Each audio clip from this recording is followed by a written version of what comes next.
Assalamualaikum warahmatullahi wabarakatuh.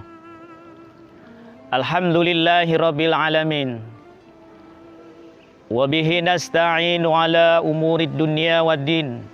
Assalatu wassalamu ala ashrafil anbiya'i wal mursalin wa ala alihi wa ashabihi ajma'in, amma ba'du. Pertama-tama marilah kita bersyukur kepada Allah Subhanahu wa ta'ala yang telah memberikan banyak nikmat kepada kita semua.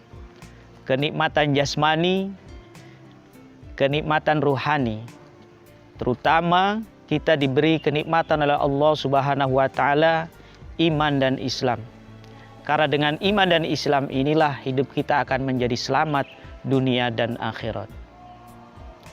Salawat serta salam marilah kita sanjung agungkan kepada junjungan Nabi besar kita Muhammad Sallallahu alaihi wasallam sebagai khatimul anbiya wal mursalin, sebagai uswatun hasanah, qudwah hasanah bagi kita semua.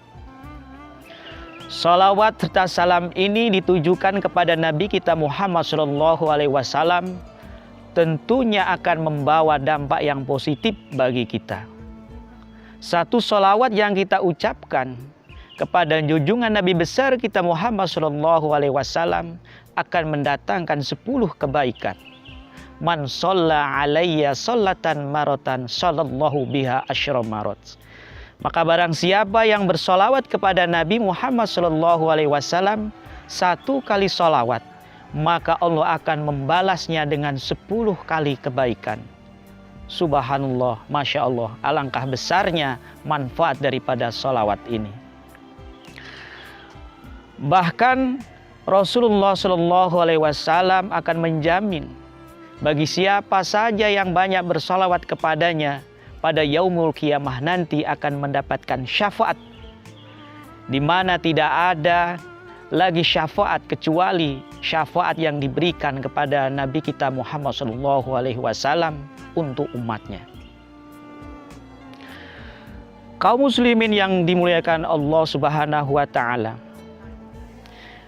pada kesempatan ini alhamdulillah kita sudah menginjak pada hari yang ke-17 di bulan Ramadan ini. Dan alhamdulillah kita masih bisa melaksanakan ibadah yang merupakan rukun Islam dan yang merupakan kewajiban bagi setiap muslim dan muslimah, tentunya yang mampu untuk melaksanakannya. Dan alhamdulillah kita pada kesempatan hari ini masih diberi kekuatan oleh Allah Subhanahu wa ta'ala untuk melaksanakan ibadah puasa yang merupakan kewajiban bagi setiap kita. Kaum muslimin yang dimuliakan Allah Subhanahu wa ta'ala, oleh karena itu marilah kita isi ibadah puasa ini dengan memperbanyak zikir kepada Allah Subhanahu wa ta'ala, dengan memperbanyak membaca Al-Quran, dengan memperbanyak bersedekah, dengan memperbanyak kegiatan-kegiatan yang mendatangkan kebaikan baik bagi diri kita sendiri maupun bagi khalayak ramai. Karena momen puasa ini merupakan momen yang amat sangat tepat untuk meningkatkan keimanan dan ketakwaan kita kepada Allah Subhanahu wa ta'ala. Dan marilah kita jadikan puasa kita ini puasanya orang-orang yang khas, atau orang yang khasnya khas. Dalam pengertian puasa ini tidak hanya mendapatkan haus, tidak hanya mendapatkan rasa lapar semata, akan tetapi puasa ini mendapatkan keridhaan, keikhlasan dan surga Allah Subhanahu wa ta'ala. Karena tujuan daripada puasa ini adalah untuk menciptakan orang-orang yang bertakwa kepada Allah Subhanahu wa ta'ala, sebagaimana yang termaktub di dalam firman Allah Subhanahu wa ta'ala, la'allakum tattaqun. Semoga kalian menjadi orang-orang yang bertakwa ketika kalian melaksanakan puasa Ramadan ini. Kaum muslimin yang dimuliakan Allah Subhanahu wa ta'ala, kemampuan kita untuk melaksanakan ibadah puasa ini merupakan anugerah dari Allah Subhanahu wa ta'ala. Karena tidak semua orang diberikan kemampuan untuk melaksanakan ibadah puasa ini. Kemampuan itu diberikan Allah Subhanahu wa Ta'ala karena di dalam diri kita masih ada keimanan. Dan hanya orang-orang yang beriman sempurnalah yang mampu melaksanakan ibadah puasa ini. Bagaimana dengan orang-orang yang tidak beriman? Allah Subhanahu wa Ta'ala tentunya tidak menghendaki dan tentunya mereka tidak mampu untuk melaksanakan puasa ini meskipun mereka itu secara fisik mampu. Oleh karena itu kita sekali lagi patut bersyukur atas anugerah Allah Subhanahu wa Ta'ala ini. Dan ini bukti cinta Allah Subhanahu wa Ta'ala kepada kita. Kaum muslimin yang dimuliakan Allah Subhanahu wa Ta'ala, setidaknya ada 3 ciri ketika Allah Subhanahu wa Ta'ala mencintai seorang hamba. Yang pertama, Allah Subhanahu wa Ta'ala akan mengumpulkan seorang hamba itu dengan orang-orang yang baik, orang-orang yang soleh. Artinya dia bergaul di sekelilingnya dengan orang-orang yang baik, orang-orang yang beriman, orang-orang yang bertakwa kepada Allah Subhanahu wa Ta'ala. Karena walaupun bagaimanapun, kawan, saudara yang baik akan berpengaruh kepada seseorang, kepada agama seseorang.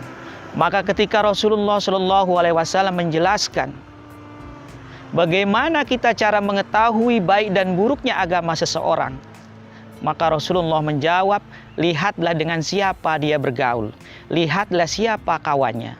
Manakala kawannya itu rajin ibadah, manakala kawannya itu adalah orang-orang soleh, berarti agamanya adalah baik. Tetapi sebaliknya, manakala dia bergaul dengan orang-orang yang tidak baik, maka agamanya tentu juga tidak akan menjadi baik. Yang kedua, manakala Allah Subhanahu wa Ta'ala mencintai seseorang atau seorang hamba, maka Allah Subhanahu wa Ta'ala akan memberikan cobaan kepadanya sebagai bukti cinta Allah kepadanya. Dan orang-orang yang diberi cobaan ini akan merasa ridho dengan cobaan Allah Subhanahu wa Ta'ala ini. Cobaan yang diberikan oleh Allah Subhanahu wa Ta'ala ini bertujuan untuk meningkatkan kualitas keimanan, kualitas ketakwaan kepada Allah Subhanahu wa Ta'ala. Oleh karena itu, barang siapa yang ridho, rela, ikhlas dengan semua cobaan-cobaan yang diberikan Allah kepadanya, Allah juga akan menjadi ridho, sehingga Allah akan mencintai hamba tersebut dengan cinta yang sempurna. Kaum muslimin yang dimuliakan Allah Subhanahu wa Ta'ala. Kemudian ciri berikutnya, manakala Allah Subhanahu wa Ta'ala mencintai seorang hamba, hamba itu diberi anugerah untuk mampu pandai, untuk mampu bisa memahami ajaran-ajaran agama ini dengan sempurna. Sehingga dia mengetahui bagaimana hidup sesuai dengan aturan Allah Subhanahu wa Ta'ala.